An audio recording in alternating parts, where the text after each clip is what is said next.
Assalamualaikum warahmatullahi wabarakatuh. Perkenalkan, nama saya Nabila Ismi Humayma dengan NIM 3 digit terakhir 193. Saya berasal dari Prodi Pendidikan Matematika kelas 2023A, Fakultas Matematika dan Ilmu Pengetahuan Alam, Universitas Negeri Surabaya. Baik, langsung saja masuk ke materi. Izinkan saya di sini akan menjelaskan tentang teori sosial. Lanjut, Erikson tidak memiliki pelatihan formal di bidang psikologi, tetapi sebagai seorang pemuda, ia dilatih oleh Freud sebagai seorang psikoanalisis. Erikson berhipotesis bahwa manusia melewati 8 tahap psikososial dalam masa hidup mereka. Nah, bagian ini berfokus pada teori perkembangan pribadi dan sosial yang dikemukakan oleh Erik Erikson, yang merupakan adaptasi dari teori perkembangan psikiater besar Sigmund Freud. Karya Erik Erikson ini sering disebut sebagai teori psikososial karena berkaitan dengan prinsip perkembangan psikologis dan sosial. Langsung masuk ke tahapan yang pertama, yaitu tahapan perkembangan psikososial Erikson. Dalam psikososial ini merupakan teori yang menjelaskan hubungan dinamis antara aspek psikologi dan sosial pada setiap individu, sehingga seiring dengan perkembangan usia karakter dan kepribadian manusia itu akan mengalami perkembangan. Nah, ini dia tahapan-tahapan dari teori psikososial Erik Erikson. Tahapan yang pertama yaitu kepercayaan versus ketidakpercayaan, di mana ini usianya mulai dari bayi lahir hingga usia 18 bulan. Tujuannya apa sih? Tujuan masa bayi adalah mengembangkan kepercayaan dasar terhadap dunia. Jadi ibu atau ibu-ibu itu biasanya merupakan orang penting pertama dalam dunia anak. Jadi ibu ini adalah yang mengurusi kebutuhan bayi dalam makanan dan kasih sayang. Jika ibu tersebut tidak konsisten atau menolak, dia akan menjadi sumber frustasi utama bagi bayinya, bukan sumber kesenangannya, di mana ibu ini diharapkan menjadi sumber kesenangan bagi sang anak. Tahap yang kedua yaitu otonomi versus keraguan, berusia 18 bulan hingga 3 tahun, di mana pada usia 2 tahun, sebagian besar bayi sudah bisa berjalan dan sudah cukup belajar bahasa untuk berkomunikasi dengan orang tua. Nah, anak ini mempunyai keinginan akan kekuasaan dan kemandirian yang seringkali berbenturan dengan keinginan orang tua. Erik Erikson percaya bahwa anak-anak pada tahap ini mempunyai keinginan ganda untuk bertahan dan melepaskan. Orang tua itu cukup fleksibel untuk membiarkan anak-anaknya bereksplorasi dengan bebas dan melakukan segala sesuatu sendiri. Namun pada saat yang sama juga, orang tua itu harus selalu memberikan bimbingan dan mendorong terbentuknya rasa otonomi pada sang diri anak. Namun ketika orang tua yang terlalu mengekang dan kasar, itu akan membuat anak merasa tidak berdaya dan tidak mendekat. Tahap yang ketiga yaitu inisiatif versus rasa bersalah, usia 3 tahun sampai 6 tahun. Pada periode yang sekarang ini, keterampilan motorik dan bahasa anak akan semakin matang, yang memungkinkan mereka menjadi semakin agresif dan bersemangat dalam eksplorasi lingkungan sosial dan fisik. Anak usia 3 tahun ini mempunyai rasa inisiatif yang semakin besar, yang dapat didorong oleh orang tua dan anggota keluarga lain, atau ketika anak itu mempunyai pengasuhnya itu akan mengizinkan anak itu berlari, melompat, bermain, meluncur, bahkan melempar, yang itu merupakan rasa inisiatif dari anak itu sendiri di usia itu. Ketika orang tua yang mendukung keras upaya inisiatif anak, itu akan membuat anak merasa bersalah atas dorongan alamiahnya, baik pada tahap ini maupun di kemudian hari. Jadi ketika orang tua itu terlalu mengekang anak yang timbul merasa inisiatif itu akan merasa bersalah. Nah, rasa bersalah itu bisa merembet sampai di kemudian hari. Masuk ke tahap keempat, di mana itu adalah industri versus inferioritas, usia 6 tahun hingga 12 tahun. Usia tersebut adalah usia masuk ke sekolah yang membawa perluasan besar dalam dunia sosial anak, di mana di sekolah dia juga menemukan orang lain yang merupakan teman, sebaya, dan gurunya. Guru dan teman sebaya ini menjadi semakin penting bagi anak. Semakin pengaruh orang tua, sementara pengaruh orang tua itu semakin berkurang karena lebih banyak waktu anak dihabiskan di sekolah. Anak-anak sekarang ini sangat ingin membuat sesuatu. Nah, kesuksesan membawa serta rasa industri, perasaan baik tentang diri sendiri dan kemampuan seseorang. Kemudian kegagalan ini dapat menciptakan citra diri yang negatif, perasaan yang tidak mampu yang dapat menghambat pembelajaran di masa depan. Jadi kegagalan itu bisa membuat anak merasa down yang dapat menghambat pembelajarannya di masa yang akan datang. Memasuki tahap yang kelima yaitu identitas versus kebingungan peran, di mana usia ini adalah 12 hingga 18 tahun. Nah, pada usia ini anak semakin tambah pikirannya, yaitu tentang siapakah diri saya, siapakah saya. Nah, pertanyaan itu menjadi penting pada masa remaja. Anak bisa menjawab itu ketika remaja semakin menjauhi orang tua dan menuju kelompok teman sebaya.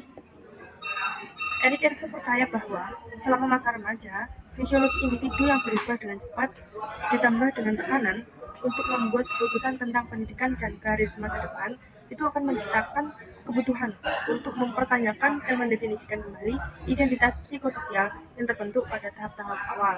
Di mana tahap ini di usia 12 hingga 18 tahun itu adalah masa remaja yang perlu diingat lagi, masa remaja adalah masa perubahan. Lanjut tahapan yang keenam yaitu keintiman versus isolasi. Nah, tahap yang keenam ini bisa kita sebut dengan masa dewasa muda. Ketika generasi muda sudah mengetahui siapa dirinya, dimana sudah mengetahui itu berada di tahap yang kelima, karena sebagai generasi muda kan sudah bertanya siapakah saya, kemudian masuk yang keenam, tahap yang keenam itu saya sudah mengetahui siapakah saya dan kemana arah tujuan saya. Jadi tahap yang keenam ini ketika sudah mengetahui hal tersebut, maka sudah siap untuk berbagi kehidupan dengan orang lain. Dewasa muda ini siap untuk membentuk hubungan baru yang penuh kepercayaan dan keintiman dengan individu lain. Tahap yang ketujuh yaitu kreativitas versus keasikan diri, yang biasa disebut dengan masa dewasa pertengahan. Kreativitas sendiri itu adalah kepentingan dalam membangun dan membimbing generasi berikutnya. Itu bisa dibaca pada buku Erikson tahun 1980 di halaman 103. Biasanya orang itu memperoleh kreativitas melalui membesarkan anak-anak mereka sendiri. Namun, krisis pada tahap 7 ini dapat diatasi dengan sukses melalui bentuk produktivitas dan kreativitas lain, seperti pengajaran. Kemudian pada tahap ini, orang harus terus berkembang. Jika tidak, perasaan dalam diri tentang stagnasi dan kemiskinan antar pribadi itu akan berkembang yang mengarah pada penyerapan diri atau pemanjaan diri, sehingga perasaan itu akan menjadi hambatan diri. Perasaan itu akan menjadi hambatan diri ketika kita akan berkembang. Harapannya di tahap yang ketujuh ini, ketika kita sudah memasuki tahap yang ketujuh ini, kita sudah bisa berkembang. Nah, tahap yang terakhir yaitu integritas versus keputusasaan atau masa dewasa akhir. Keputusasaan atau masa dewasa akhir ini merupakan tahap akhir dari perkembangan psikososial. Orang melihat kembali masa hidup mereka dan menyelesaikan krisis identitas terakhir mereka. Penerimaan atas pencapaian, kegagalan, dan keterbatasan membawa rasa integritas dalam diri dan kesadaran bahwa hidup seseorang adalah tanggung jawabnya sendiri. Nah, finalitas kematian itu juga harus dihadapi dan diterima. Kemudian untuk keputusasaan dapat terjadi ketika menyesali cara mereka menjalani hidup atau bagaimana kehidupan mereka berjalan. Lanjut yang kedua yaitu Albert Bandura. Albert Bandura sangat terkenal dengan teori pembelajaran sosial. Teori pembelajaran sosial merupakan perkembangan besar dari tradisi teori pembelajaran perilaku, di mana teori pembelajaran sosial dikembangkan oleh Bandura menerima sebagian besar prinsip teori perilaku, tetapi lebih berfokus pada efek isyarat pada perilaku dan proses mental internal. Kemudian ada pembelajaran lewat pengamatan atau observational learning. Pembelajaran observasional adalah aspek kunci dari teori pembelajaran sosial, di mana individu belajar dan mengadopsi perilaku dengan mengamati orang lain. Nah, individu yang diamati ini disebut dengan model. Melalui karya Albert Bandura tentang teori pembelajaran sosial, terbagi menjadi 3 model pembelajaran. Yang pertama yaitu ada model langsung, yang kedua model instruksional verbal, dan yang terakhir ada model simbolik. Nah, saya akan menjelaskan tentang model langsung. Model langsung ini mengamati individu sebenarnya melakukan suatu perilaku. Jadi kita mengamati secara langsung. Yang kedua yaitu ada model instruksional verbal, di mana model ini mendeskripsikan deskripsi secara rinci tentang perilaku dan kemudian bertindak berdasarkan deskripsi tersebut. Jadi kita mendeskripsikan dulu, kemudian kita bertindak sesuai deskripsi itu.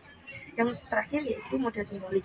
Nah, pembelajaran melalui media seperti buku, film, televisi, atau media online itu yang memperlihatkan perilaku.